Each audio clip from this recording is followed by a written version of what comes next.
Eza ba place ba kokato ye na nsima.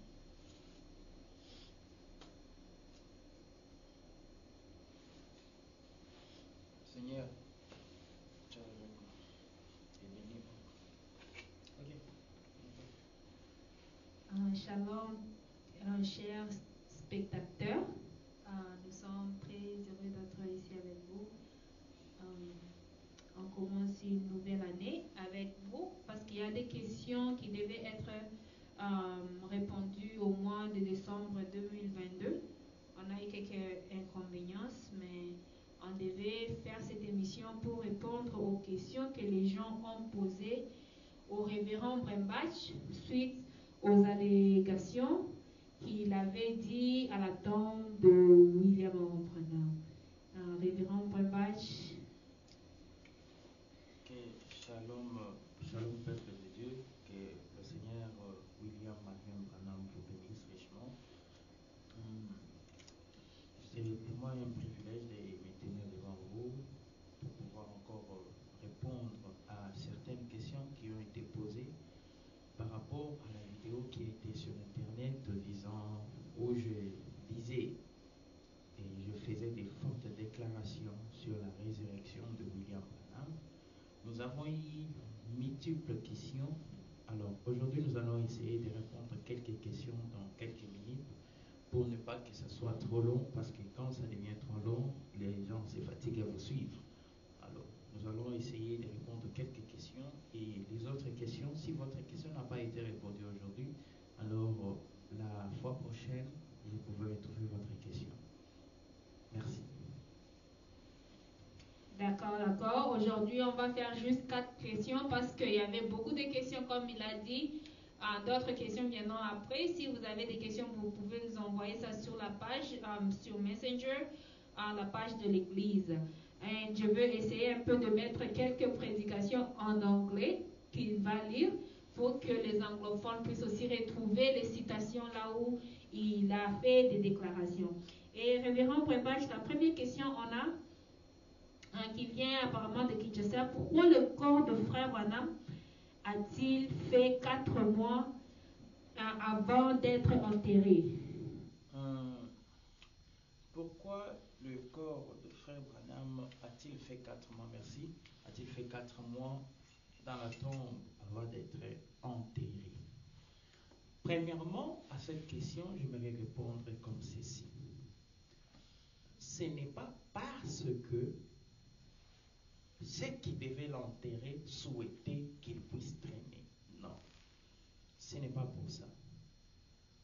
Et ce n'est pas parce qu'il n'y avait pas de moyen de l'enterrer. Non. Mais c'est parce que William Branham souhaitait cela. Il voulait être enterré avec retard. C'est ce qu'il cherchait. Ça, c'est la première raison. La deuxième raison, pourquoi est-ce qu'il cherchait à être enterré en retard? Il avait quelque chose à faire. Et la troisième raison, il dit, Dieu agit toujours sur la loi de la nature. Et dans ça, il dit, la nature meurt au mois de décembre et elle ressuscite au mois d'avril. Vous comprenez? Alors, j'aimerais un peu confirmer quelque chose ici.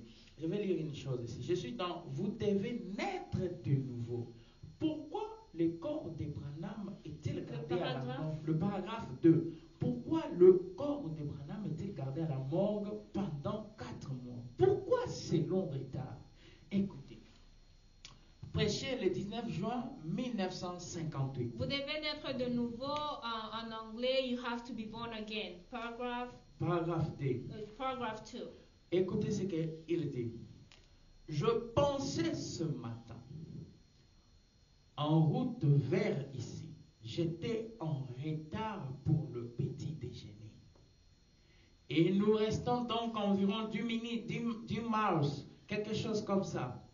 Là dans la campagne, il m'est arrivé de penser au nombre de fois que j'ai été en retard. Vous savez, j'ai même été en retard à mon mariage. Les gens m'ont entendu, et m'ont entendu. Si seulement je peux être en retard à mes funérailles, c'est quelque chose que Branham voulait. Il voulait être en retard à ses funérailles. Donc, ce n'est pas parce que les gens voulaient qu'ils soient en retard ou parce qu'il y avait quelque chose d'inconvénient. Non, c'est parce que Branham voulait être en retard. Pourquoi il voulait être en retard? Deux raisons. La première raison, il devait suivre la nature. J'aimerais confirmer encore pour le retard, j'aimerais lire une écriture encore. L'âge de l'église de la Odyssée, le paragraphe 1, prêché le 11 décembre 1960, soir. Écoutez. Oh, il n'a jamais terminé cela. Je me disais, j'étais en retard à mon mariage. Je suis né légèrement en retard.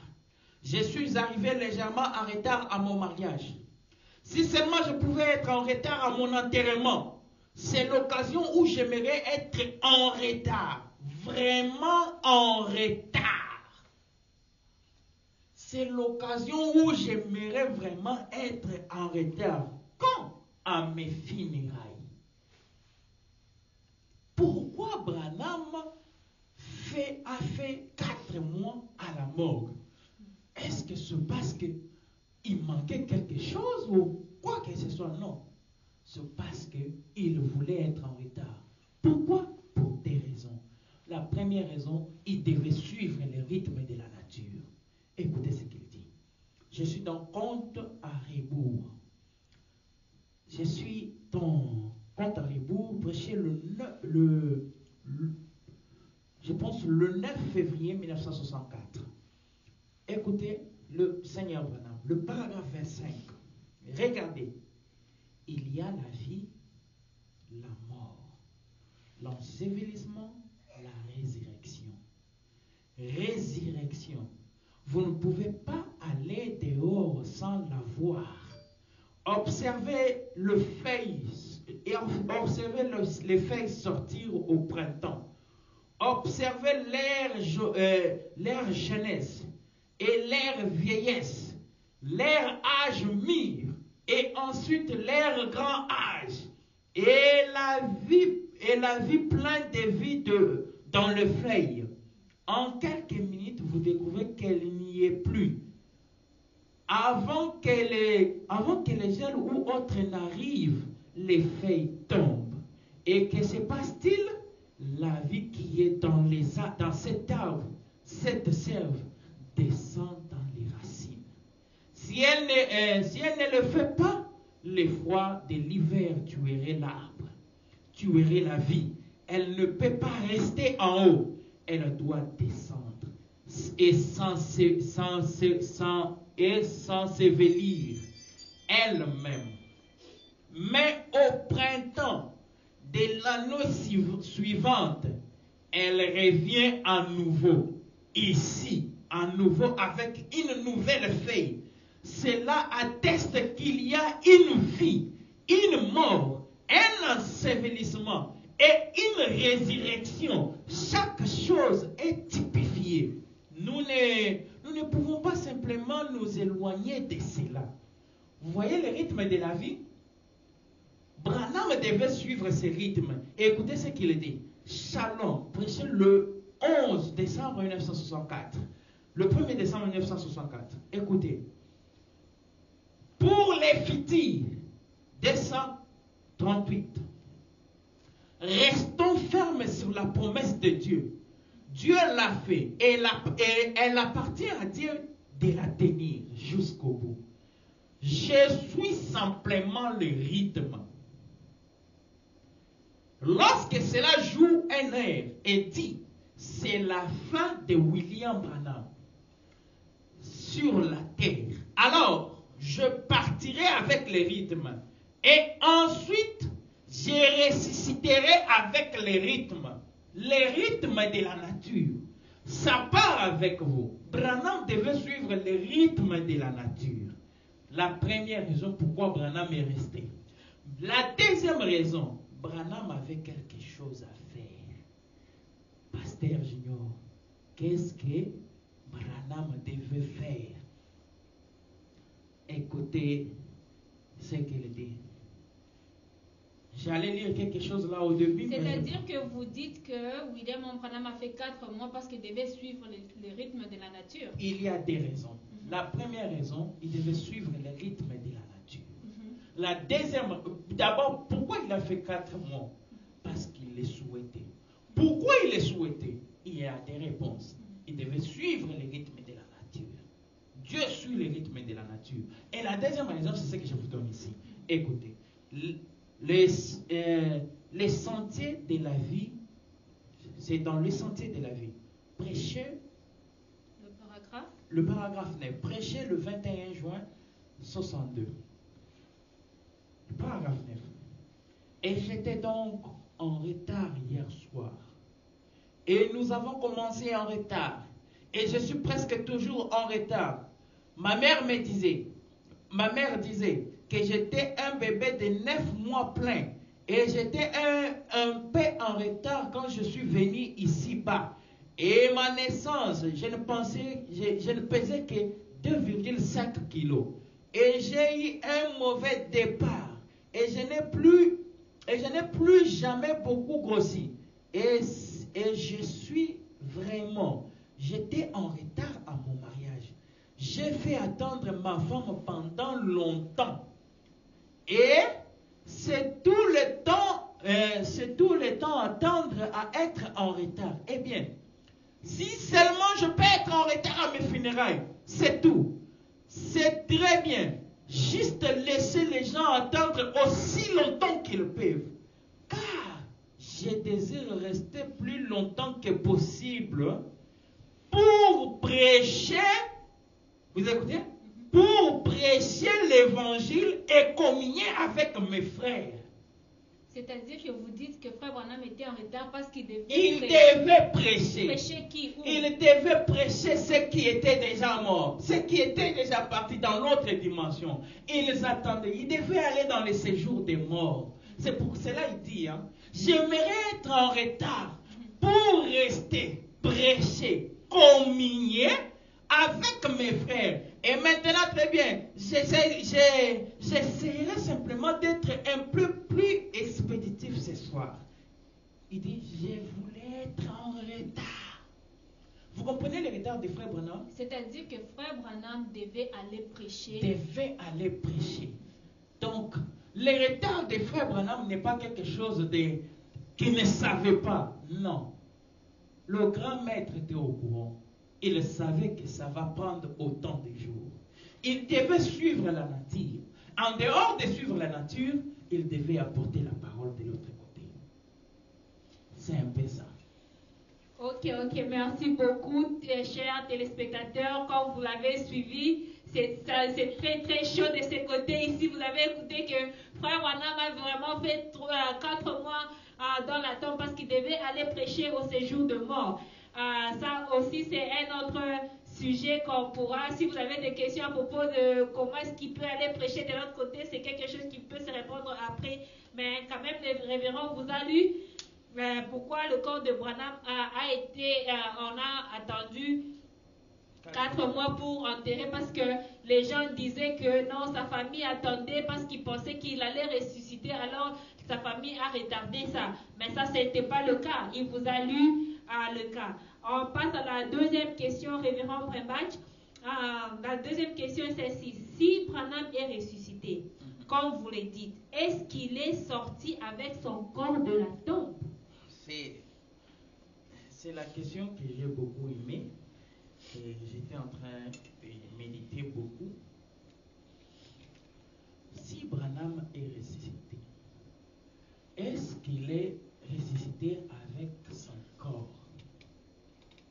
Comme vous le dites. D'abord, je vais prendre une petite histoire lors de la tombe, lors de la mort. Et puis, par après, nous allons voir ce que le Saint-Esprit mettra sur nous pour pouvoir dire, parce que j'avais prévu beaucoup. Écoutez ce que le prophète Branham dit. Écoutez ce que l'on retrouve les jours de la mort. Le 18 décembre 65, le prophète commet l'accident. Il est transféré à l'hôpital. L'hôpital n'avait pas de capacité à supporter ces cas qui venaient d'arriver. On devait les transférer à un grand hôpital. On les transfère. Il arrive là-bas. Et là, il y avait un docteur appelé Inès. Il a regardé, c'était un docteur spécialisé dans les os du corps. Il appelle la famille de Branham. Le représentant était Billy Paul. Il l'appelle. Il lui dit, d'après mes examens, d'après ce que j'ai trouvé, les os de Branham est irréparable. C'est brisé en 1000 morceaux. Vous écoutez? En 1000 morceaux. Il est irrécupérable. Il ne peut plus marcher, il ne peut plus bouger avec ses os ici. Je pense que c'était le 22 qu'il déclare ça. Les gens cherchaient à ce qu'il revienne à la vie. Marcher, c'est autre chose, mais qu'il soit à la vie. Arriva le 23 soir, le même docteur remarque quelque chose de différent. Il examine, il réexamine. Il dit que ça, c'est pas possible.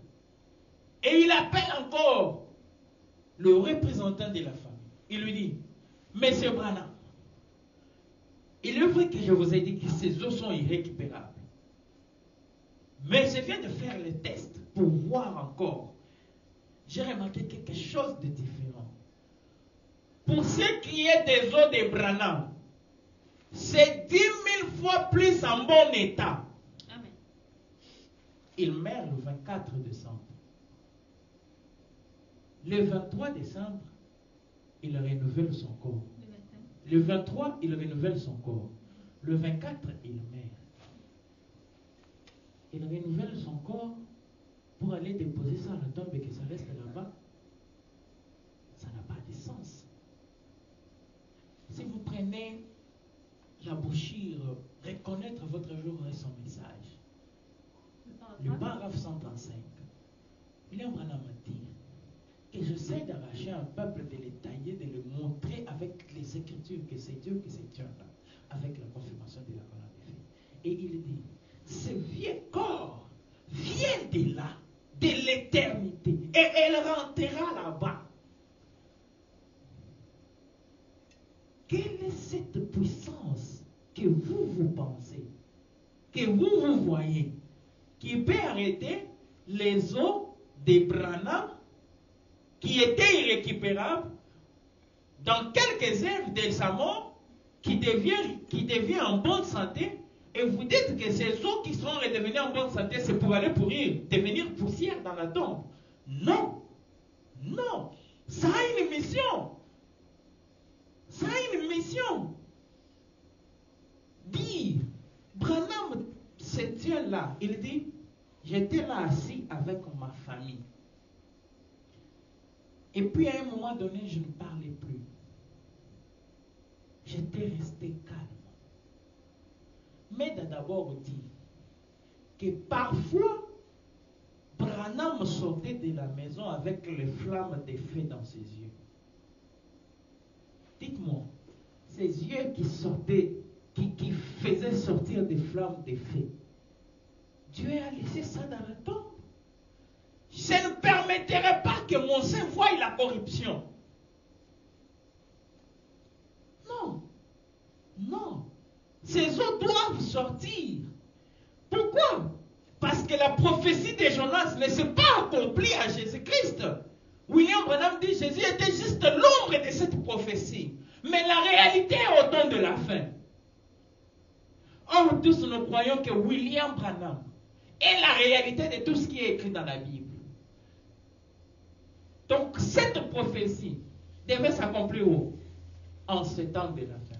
Révérend Bambache, je ne veux pas vous interrompre.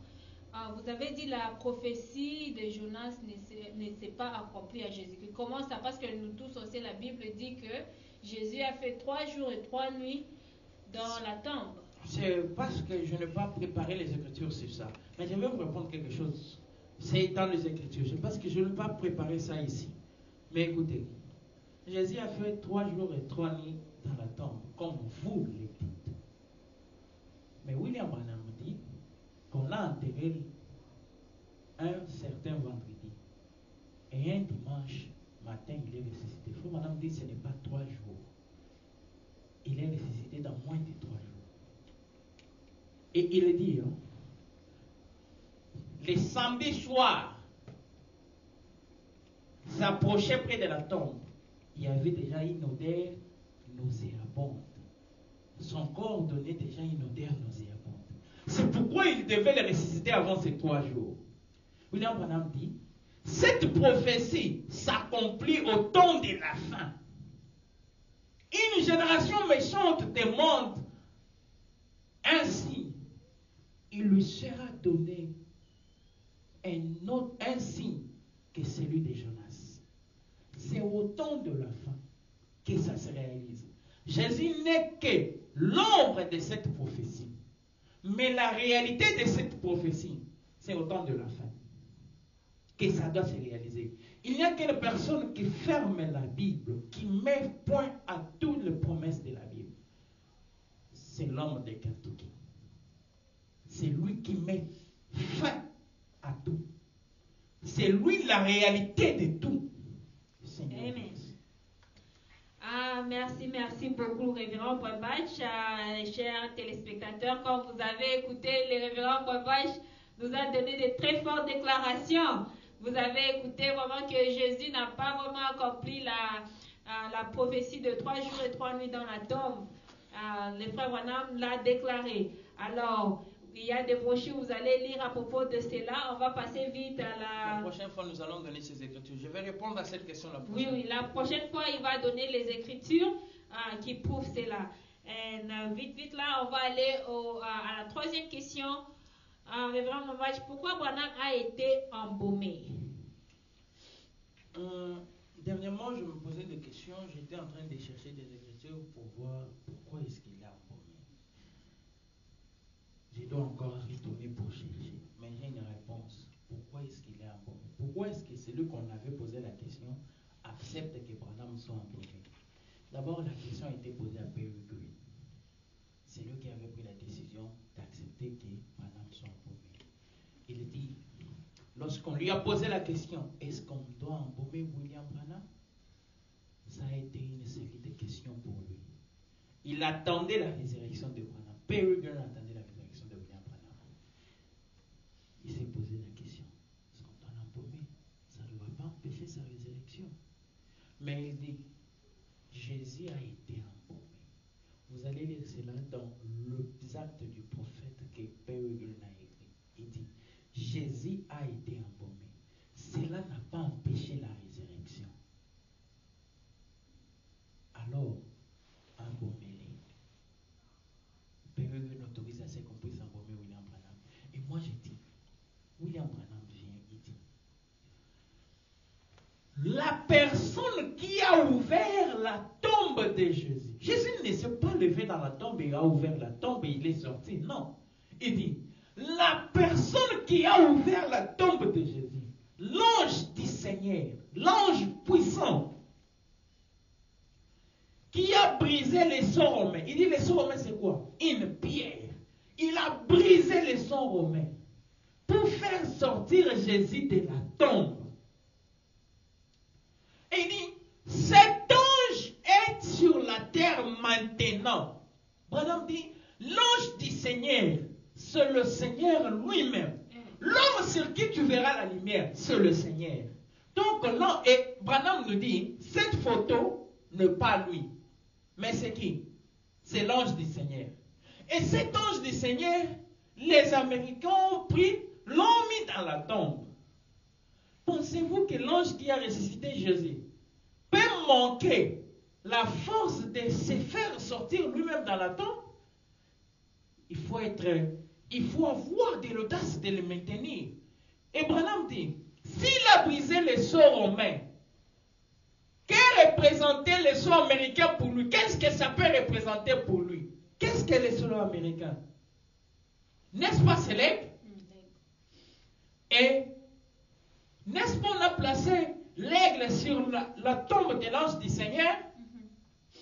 Et après, on revient toujours, on dit que l'aigle qu'on avait placé en premier n'est plus là. N'est-ce pas la même chose que l'on avait trouvé? On a dit que la pierre a été bougée.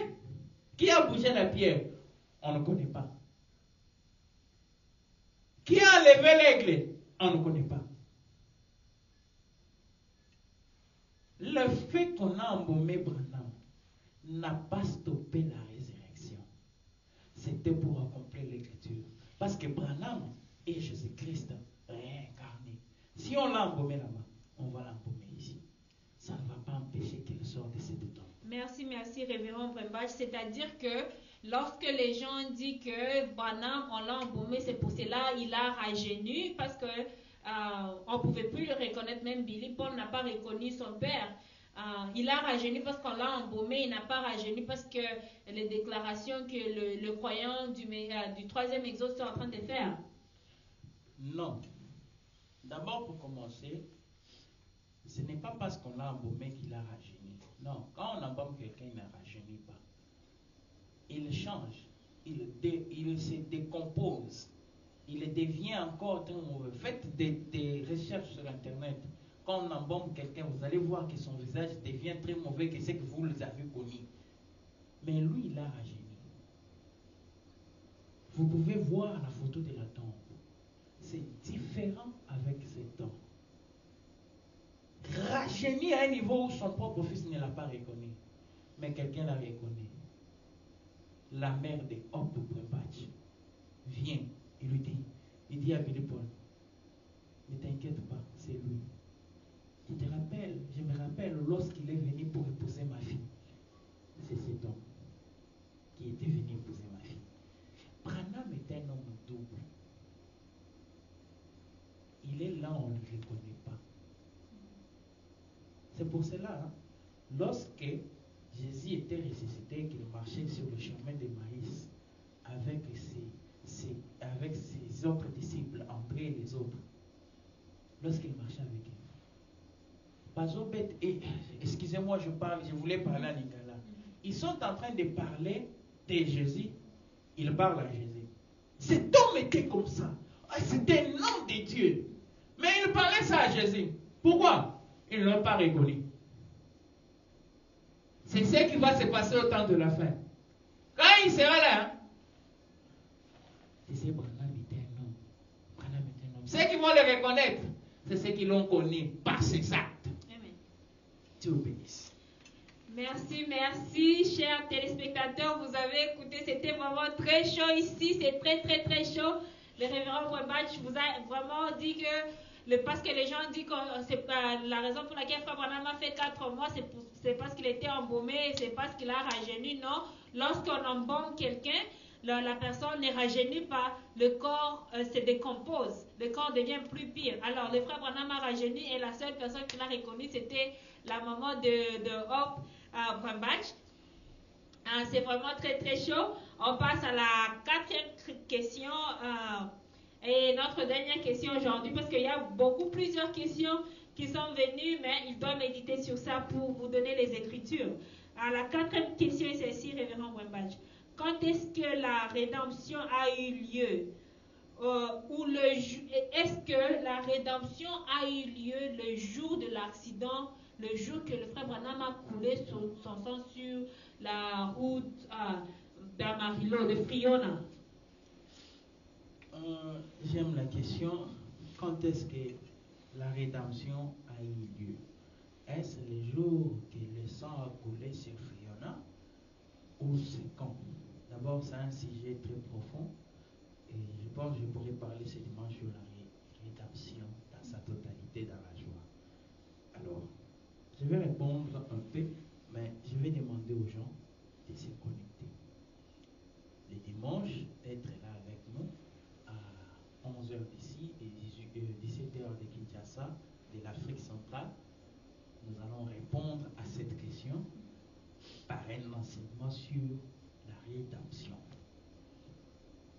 D'abord, est-ce la rédemption a eu lieu quand il est mort, quand le sang a été versé, je ne réponds pas à ça d'abord. Je réponds à la première chose. C'est quoi la rédemption? Je vais appeler cela un livre, un testament, la rédemption. Un livre, un titre de propriété qui doit être délivré par le propriétaire légal. Et quand ce propriétaire légal a cela, c'est là qu'il peut jouir de cela et ses enfants peuvent en profiter. Pourquoi j'appelle ça un livre? Branham dit c'est un livre. Et c'est quel livre? Le livre, Branham appelle ça les livres des sceaux. Comment est-ce que la rédemption se fait? Et qui fait la rédemption? Je suis dans la brèche entre les 7 âges de l'Église et les 7 sceaux. Prêché le 17 mars 1963, Jeffersonville, Indiana. Je prends le paragraphe 156, 157. C'est ça que je vais dire ici.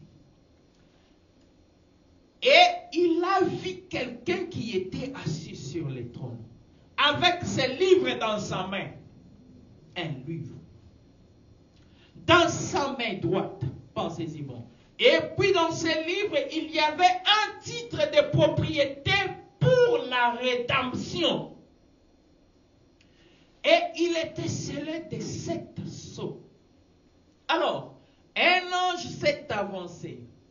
Un ange puissant qui proclamait d'une voix forte, qui était digne d'ouvrir les livres, de prendre les livres, qui pouvait ouvrir les sceaux, qui pouvait ouvrir ces livres. Voyez-vous, l'ange demandait cela. Jean l'a vu et il disait, maintenant, qui est digne que celui-là, oh là là, peut-être que c'est moi qui le ressens comme ça, mais que celui-là, disait l'ange, que celui-là, voilà les livres de la rédemption. J'aime quand je dis voilà les livres, je montre cette Bible. Voilà les livres de la rédemption. Ces livres-là. Voilà le plan de la rédemption. Voilà le seul moyen pour vous, pour vous, d'être rachetés. Voilà il dit d'être rachetés. Car voilà le titre de propriété pour la rédemption du ciel et de la terre tout entière. Que celui-là veille bien s'avancer. Oh là là, qu'il parle maintenant ou qu'il se taise à jamais. Que celui-là s'avance pour proclamer ce livre. Qui en est digne? Que celui-là s'avance pour prendre quoi? Le livre de la rédemption. Le livre était dans la main droite de celui qui était assis sur le trône. Mais quelqu'un doit venir prendre ça. Qui doit venir prendre ça? Apocalypse chapitre 5, deuxième partie. Prêché le 18 juin 1961. J'aime donner des dates pour que vous allez vérifier. Jeffersonville, Indiana, USA. 135. Aussitôt qu'il demanda qui était digne, il annonçait en ce moment la venue du parent rédempteur. Et le voici. Un agneau. Et que fit-il? Il s'avança vers le trône où l'Esprit de Dieu s'est trouvé et prit les livres de la main droite de celui qui était assis sur le trône. Et tous les vieillards se prosternèrent et dirent, toi, tu es dit, parce que tu as été immolé. Voyez-vous, ensuite il devient alors son livre ou du moins les livres de la rédemption. Les livres de l'intersection dans les âges de l'Église les âges de l'Église fut terminés. Maintenant, il devient les rédempteurs. Qui prend le livre? L'agneau. Oh, nous avons eu des agneaux. Écoutez. Comment reconnaître cet agneau d'abord? Écoutez ce qu'il dit. Nous avons eu des agneaux. Écoutez, je continue. La brèche entre les 7 âges de l'Église. Le paragraphe 50. Et ce livre scellé de 7 sceaux. Branham appelle ça quel livre? Les livres de sceaux. Les livres scellés de cette sceaux. Rappelez-vous, ici dans Apocalypse chapitre 5, il était fermé. Et dans Apocalypse chapitre 10, il est ouvert. Et maintenant, nous allons voir ce que dit le livre sur la façon dont il a été ouvert. Et ce n'est divulgué que lorsque l'agneau prend les livres. Donc la rédemption, c'est un livre, comme je vous l'ai dit. C'est un livre, c'est un testament. C'est quand vous ouvrez ce qui est écrit dans le testament, c'est là que vous avez la rédemption. C'est là que vous saurez maintenant que, moi on m'a laissé la voiture. Moi on m'a laissé ça. Moi on m'a donné ça. C'est ça maintenant votre rédemption, le titre de propriété. Donc quand vous reconnaissez, donc si je prends ça, c'est à moi. C'est mon droit. C'est mon droit d'être enfant de Dieu. Mais il vous a ramené. Vous êtes rédempté.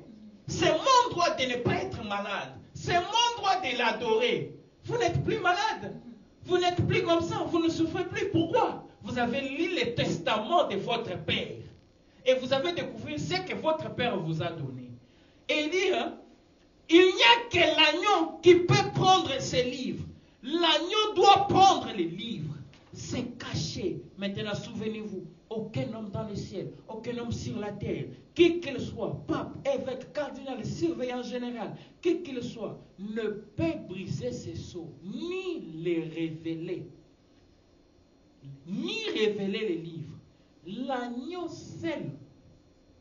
Et on a sondé, on a présumé, on a fait des faux pas, on s'est interrogé. Et c'est pour cette raison qu'on s'est tous tenus dans une telle confusion. Mais nous avons la promesse de Dieu que ce livre de la rédemption sera parfaitement ouvert par l'agneau. Et que les sceaux en seront rompus par l'agneau dans les derniers jours.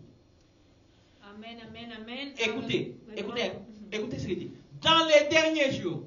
C'est où nous vivons maintenant. Amen. C'est où nous vivons maintenant. Et ce n'est divulgué que lorsque l'agneau prend les livres et qu'il brise les sceaux. Maintenant, écoutez.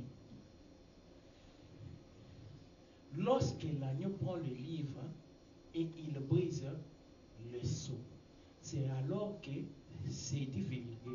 Alors maintenant, je vais vous avez la question et c'est quand est-ce que la rédemption a eu lieu. Donc, quand est-ce que chacun a reconnu ce qui lui a été laissé par son Père? C'est quand? C'est que quand est-ce que... La question est que les gens veulent... quand est-ce que la rédemption a eu lieu et l'endroit là où la rédemption a eu lieu? Maintenant, écoutez. Écoutez les prophètes. D'abord, reconnaîtront qui est l'agneau. Cherchons l'agneau. Si nous découvrons l'agneau et nous découvrons comment est-ce que ça s'est fait, nous allons directement découvrir où est-ce que ça s'est fait. Et vous avez dit qu'il y a eu 2 agneaux. Oui, écoutez. Le seul lieu d'adoration que Dieu a pourvu, le 28 novembre 65, 169, l'agneau était éprouvé. Il était gardé jusqu'au 14e jour. Il y a eu 2 sabbats ou des âges. L'un était pour les Juifs, des sabbats, donc des agneaux. L'un était pour les Juifs, pendant lesquels ils offrirent un agneau qui était un type. Pas une réalité, un type. L'autre est pour les nations, qui ont le vrai agneau. Et tous ont été rendus parfaits en croyant que cet agneau viendrait. Mais il fut tenté ou plutôt examiné jusqu'au 14e jour.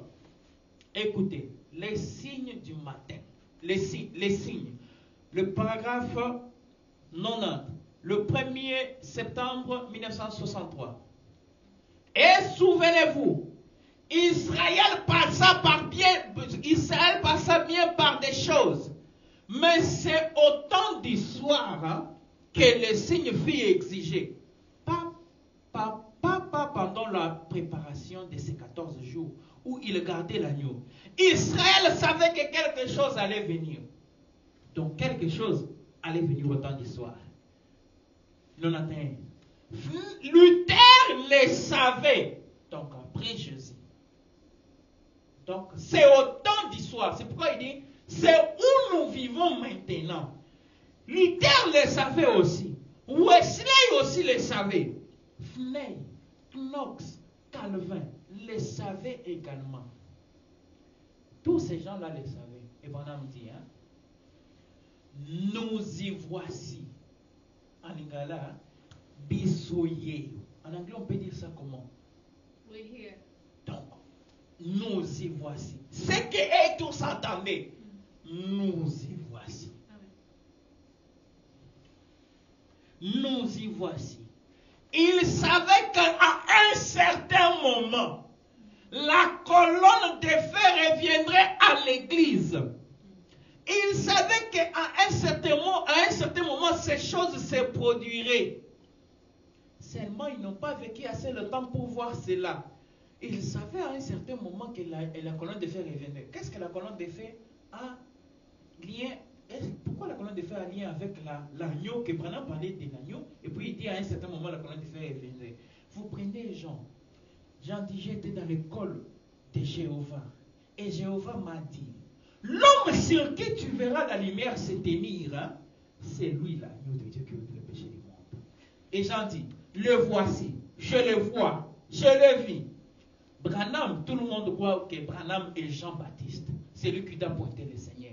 Branham monte du haut de la chair. Il déclare, hein, il dit, la lumière du Seigneur suit le Seigneur, c'est le Seigneur lui-même. L'homme sur qui tu verras la lumière, c'est l'agneau. Vous comprenez ça? Prenez, reconnaître votre jour et son message. 135.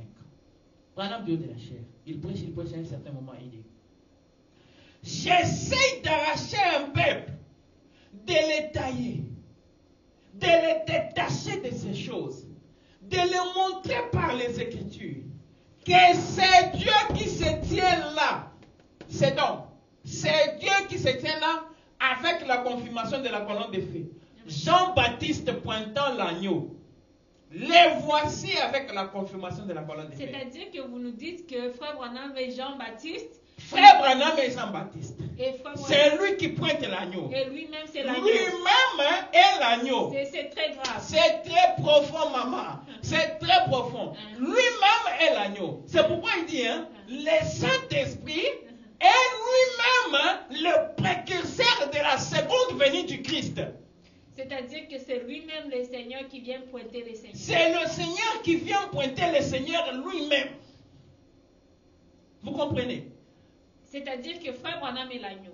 Et il est le deuxième. Et le premier agneau, c'était l'agneau qui a été donné aux Juifs. C'est ce que vous avez dit. Le premier, c'était l'agneau qui a été donné aux Juifs. Ça, c'était Jésus. Mais même les Juifs, et tous ont entendu qui? L'agneau des nations. Qui est l'agneau des nations? N'est-ce pas les États-Unis est une nation? Qui est l'agneau des nations? N'est-ce pas cet homme de Kentucky? Avec la colonne de feu. L'homme sur qui tu verras la colonne de feu sur sa tête, c'est lui l'agneau.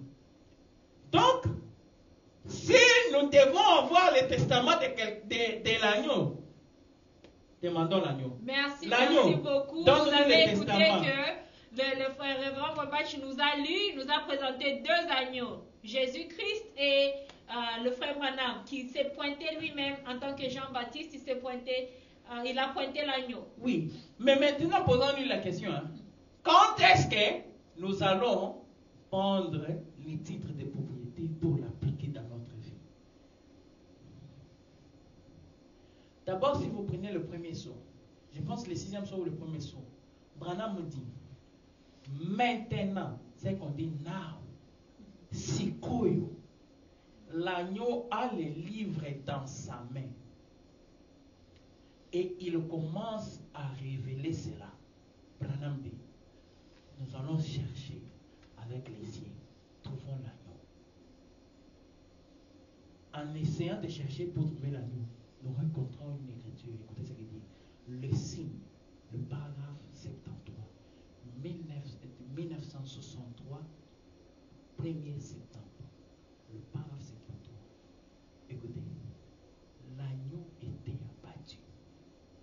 l'agneau était abattu au temps du soir. Après avoir été gardé pendant 14 jours. Et ensuite, l'agneau était tué. Et le sang est appliqué au temps du soir. Saisissez-vous cela? Le signe n'est apparu qu'au temps du soir. 74. Et c'est le temps du soir dans l'âge dans lequel nous vivons. Branham n'est pas un homme comme nous. Si vous voyez quelqu'un vous dire que non, moi je connais tout ce que les gens prêchent ou comme ça, moi je connais ça comme ça, personne ne connaît Branham. Personne ne connaît William Branham. Personne ne peut dire que je connais ça. Personne ne peut nous montrer une écriture que non, ça montre ça. Demandez la volonté du Seigneur Branham, qui vous donne la révélation de cette écriture. Ne vous pointez pas pour dire que non, c'est moi qui connais cette écriture. Parce que Branham, c'est tout un livre à comprendre. Pas un livre de combien de pages, non, c'est un livre infini que vous ne pouvez jamais comprendre. Et c'est le temps du soir dans l'âge dans lequel nous vivons. C'est le temps du soir pour l'Église. C'est le temps du soir pour moi. Hein? Amen. L'agneau doit être tué quand?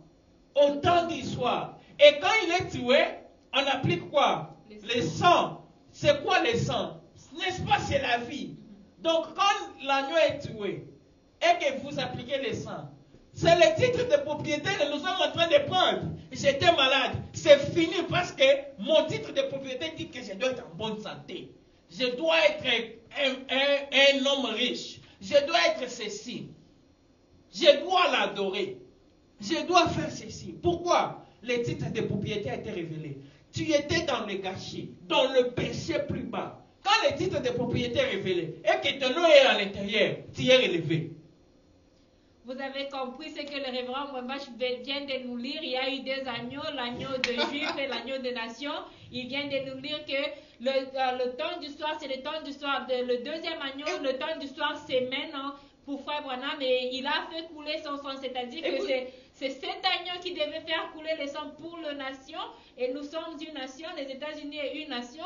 Alors c'est Frère Branham qui devait couler son sang. C'est son sang qu'on doit prendre la rédemption par le sang de William Branham. Écoutez, vous savez, il dit, le temps du soir de l'Église, le temps du soir pour moi, c'est le temps du soir de mon message. Je suis en train de mourir. Je m'en vais. Je me retire au temps du soir de l'Évangile. Amen. Je me retire au temps du soir. Le 18 décembre, l'agneau était calme. Il ne parlait pas. On disait, à chaque fois qu'il chantait, à chaque fois qu'il conduisait, il chantait toujours. L'un d'entre eux, je suis hérédité, je suis l'un d'entre eux. Il chantait toujours cette chanson. Mais ce jour-là, l'agneau était calme. Il était conduit à l'abattoir. William Branham dit, hein, c'est l'animal la plus doux. Quand on va pour les tuer, il ne pleure pas. Des autres animaux, ils pleurent, vous écoutez, ils pleurent. Mais lui, quand on les tue, il ne pleure pas. Il sait ce qu'il est en train de faire. Il était calme, allant à l'abattoir, sachant que je pars à ma mort. Il est arrivé. Il a eu une déflagration. Vous savez, hein, là où le sang a coulé, là où son sang est tombé, cet endroit, il y a beaucoup de mystères là-bas. Si vous avez la chance d'arriver là-bas, ingéniez-vous sur place. Commencez à dire, hein, c'est ici que j'ai reçu mon titre de propriété. Et arrivé le 24 décembre, l'agneau accepte de mourir, accepte de finir sa respiration. Et lorsqu'il met fin à sa respiration, c'est là que nous sortons. Qui sortent? Nous. nous les Branham, nous sortons et nous chantons quoi? Je crois le message du temps de la fin. Pourquoi? J'ai lu dans le titre de propriété, mon nom était à l'intérieur, donc je dois l'adorer. Oh, moi j'adore les rejeter, parce que mon nom est dans le titre de propriété. J'entre dans l'adoration. J'étais dans la boue, mais mon nom est où? Dans le titre de propriété. Lorsque j'ai ouvert, j'ai vu, il y a mon nom. On fait quoi? On me ramène. Tu es racheté. La rédemption a eu lieu pour toi. Qui peut m'empêcher? Ah, merci beaucoup. Ça a été très chaud. Ah, merci beaucoup, Révérend Brembach, d'avoir répondu à des questions. On a encore beaucoup de questions. Je sais qu'après cette émission, il y aura encore plus de questions. Vous avez écouté l'agneau, le deuxième agneau qui est venu faire couler le sang, c'est William Branham. Et puis, c'est là où votre rédemption a eu lieu. Jésus, comme le Révérend Brembach l'a lu dans le rocher, Jésus est venu faire couler le sang pour les Juifs, pas pour nous les nations. Et même les Juifs attendaient que cet agneau vienne. Vous avez écouté, ça a été très chaud. Merci beaucoup. Que le Seigneur William Branham vous bénisse richement. À la prochaine fois. Aujourd'hui, on a juste entamé 4 questions. Il y a plusieurs questions. Si les révérends Brembach n'ont pas répondu à vos questions aujourd'hui, on peut répondre ça après. Que le Seigneur William Branham vous bénisse. Révérend Brembach. Que le Seigneur vous bénisse richement. Ça a été un privilège de pouvoir parler sur la parole du Seigneur Branham. Et ce n'est pas la dernière fois, nous le ferons toujours, parce que nous devrons parler de ça. Et il n'y a rien qui peut nous persuader que non, ça, ce n'est pas la parole, c'est que nous faisons la parole. Non. Je connais qu'une personne qui est la parole, c'est Branham. Et il dit, ne permettez jamais quelque chose puisse s'interposer entre vous. Donc, si vous êtes quelque part et vous voulez m'amener à être loin de Branham, arrêtez. Vous ne saurez pas. Parce que je suis en Branham. Amen. Et Branham est en moi. Je suis son fils. Amen. Seigneur vous bénisse pour aujourd'hui. Amen. Que vous comble de ces riches bénédictions. Que vous puissiez reconnaître aujourd'hui que votre nom est dans les livres. Quoi que vous vous êtes passé, le diable vous a tomaté. Vous êtes béni. Votre nom est dans les livres. Ne vous inquiétez pas. Que William Marion